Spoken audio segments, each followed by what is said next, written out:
India's crown presents chemical reversible reactions and equilibrium. So without wasting any time, we go to the topic. What are reversible reactions? Many reactions are reversible. That means after the reactants react to form products, they may again transform to reactants. Example, hydrogen plus bromine gives you hydrogen bromide. Here, hydrogen combines with bromine to form hydrogen bromide, all are gases. Hydrogen bromide will again decompose itself to hydrogen and bromine. So this is an example for reversible reactions, since the products can decompose itself to reactants. So let's see a graphical representation of it. As you can see, H2 and Br2 combine itself to form HBr, 2HBr. As I said, this is a reversible reaction. See, hydrogen and bromine again transform themselves to what the state they were, that means into reactants. What is equilibrium? Now we'll concentrate what is the meaning of equilibrium. In a closed system where no reactants or products can escape, a reversible reaction will reach a state of equilibrium when and only the forward and backward reactions are taking place at exactly the same rate. So, products is equal to reactants and reactants is equal to products. Reactants will react to form products, and so there will be more products. Then products will decompose itself into reactants. So the equilibrium is maintained. Now let's see how to shift the equilibrium. This is an important process in industries. This is an example for reversible reaction. Nitrogen plus hydrogen gives you ammonia. Now this is a reversible reaction. In industries, we need to produce ammonia.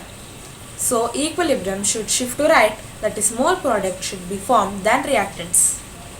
Hence, more ammonia should be produced than nitrogen and hydrogen. So let's see how to shift it. Factors that affect equilibrium: pressure, temperature and catalyst. So how to produce more ammonia? Let's look at more information on this reaction. The forward reaction, that is when reactants produce products, it is exothermic, that means it releases heat. The backward reaction, when the product decomposes itself to reactants, it is endothermic, that means it absorbs the heat. If you see closely, you can see that there are 1 molecule of nitrogen and 3 molecules of hydrogen. So 4 molecules in total, and here there are 2 molecules of ammonia. So increasing the pressure will cause the molecules to force them to occupy less space. So they will form more ammonia. That is the way to affect the equilibrium. And temperature, as you can see, if you have more heat, then to absorb that heat, ammonia will break to the reactants. If you give less temperature, to produce more heat, the nitrogen and hydrogen will react to form NH3, that is ammonia. So as you want this reaction to happen, you have to lower the temperature. And catalysts do not shift the equilibrium, they only make the reactions go faster. So catalyst is recommended. So to make more ammonia, we should increase pressure, lower temperature, add iron as catalyst. Catalyst does not get reacted in the reaction, but it makes the reaction go faster. But let's see what are the final conditions chosen to prepare ammonia in industries. High pressure, as it is suggested, and a compromise temperature, that means a moderate temperature, and iron catalyst. Why did they not choose lower temperature? Why did they take a moderate temperature, that is around 450 Celsius? Because when you lower the temperature, the reaction go very slow, but when you higher the temperature, the reactions go at very fast. So in industries, time is money, right?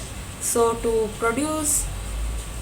make the reaction more effective, that means in less time, to make the reaction happen, compromise temperature is chosen. So now you have learnt about equilibrium and shifting equilibrium.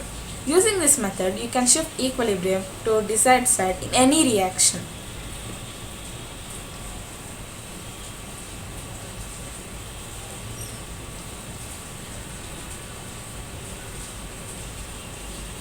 Thank you.